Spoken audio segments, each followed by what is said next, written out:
Halo teman-teman, ketemu lagi sama aku di sini, Endang Prestiwi. Mungkin teman-teman sering mendengar tentang kata kedaulatan rakyat, di mana kekuasaan tertinggi adalah di tangan kita, rakyat Indonesia. Tapi coba teman-teman jujur pada diri sendiri. Bagaimana mungkin kita berdaulat kalau secara individu aja kita masih merasa terjajah? Entah itu terjajah oleh rasa takut akan kehilangan pekerjaan, atau takut karena kita terlibat banyak hutang, atau dijajah oleh rasa tidak aman karena kita tidak bisa mengetahui bagaimana masa depan kita ke depannya ketika krisis terjadi. Kedaulatan rakyat sejatinya tidak akan pernah terwujud jika kita tidak mulai terlebih dahulu dengan kedaulatan diri.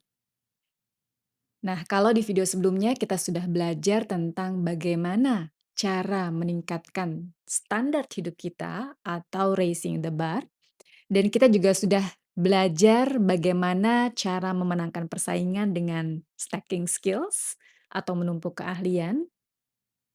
Lalu kita juga sudah belajar tentang bagaimana cara mengambil keputusan yang besar dalam hidup kita atau decision making. Nah, tantangan terbesar yang utama adalah bagaimana cara kita mempertahankannya untuk tetap menjadi eksklusif.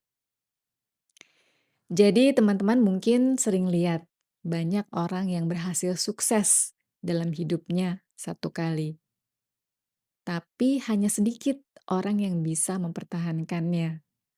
Apalagi ketika harus dihadapi oleh berbagai macam tantangan dalam hidup ini, termasuk krisis global ataupun krisis ekonomi.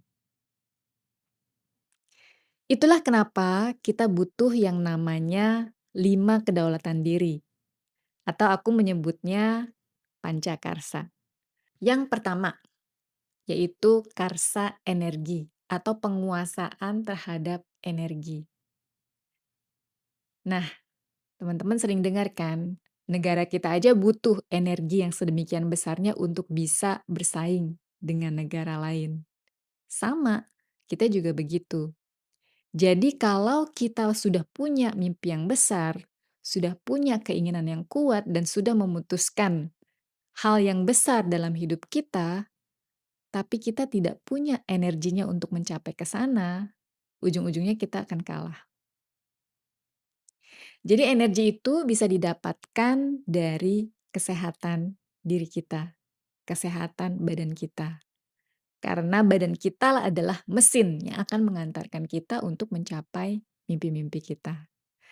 Nah, jadi jika teman-teman masih makan sembarangan, masih begadang, belum olahraga, yuk mulai menginvestasikan waktu kalian untuk menjaga energi kita dengan berolahraga, makan yang sehat, dan tidur yang cukup. Yang kedua adalah karsa waktu. Jadi waktu ini, sadar tidak sadar, sebenarnya adalah aset yang adil yang didapatkan oleh semua orang di dunia ini. Jadi baik saya ataupun kalian ataupun orang-orang yang sudah sukses mendahului kita, itu sama-sama punya waktu 24 jam. Tapi seringkali kita menyia-nyiakannya.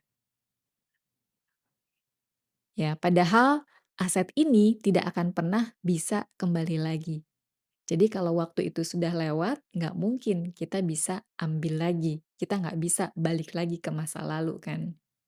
Nah, jadi mulai hari ini, buatlah jadwal atau buatlah schedule untuk bisa merapihkan kembali apa yang penting buat kalian dalam membangun mimpi kalian, apa yang enggak. Yang ketiga adalah karsa rasa atau emotional mastery. Jadi dunia boleh aja kacau balau, gonjang-ganjing, tapi kita tetap harus bisa menguasai perasaan kita, menguasai emosi kita. Nggak boleh tuh yang namanya panik atau mengambil keputusan secara gegabah ketika kita sedang marah ataupun kita sedang merasa takut. Nah, ini juga yang menjadi hal kunci bagaimana kita menjadi sosok yang tetap worthy of trust atau tetap bisa dipercaya. Lalu yang keempat adalah karsa nalar atau mental mastery. Jadi di era di mana sekarang banjir informasi, kadang-kadang kita sulit melihat mana informasi yang benar atau mana informasi yang kurang tepat. Jadi kita harus tetap menggunakan logika kita untuk mensaring atau memfilter informasi-informasi tersebut. Dan juga kita tetap harus bisa melakukan skill stacking sehingga kita bisa menggunakan informasi yang bermanfaat untuk mencapai tujuan kita. Termasuk juga ketika kita banyak terdistraksi oleh informasi-informasi yang kurang penting. Jadi, pilahlah informasi itu sehingga hanya informasi yang bermanfaat yang kita gunakan untuk mencapai mimpi kita. Dan yang menjadi puncaknya adalah karsa jiwa atau spiritual mastery, yaitu di mana kita sudah mendapatkan why-nya atau mendapatkan apa yang menjadi alasan kita hidup di dunia ini, apa tujuan hidup kita, dan untuk siapa kita berkarya. Pancakarsa ini adalah pagar pelindung dari framework Power Plus Free yang sudah kita pelajari sebelumnya.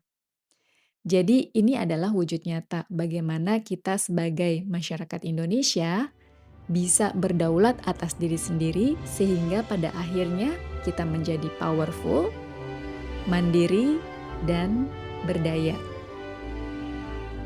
Menurut teman-teman, mana dari 5 kedaulatan tersebut yang paling sulit untuk dilakukan? Silahkan tulis di komentar ya. Kita ketemu lagi di video selanjutnya.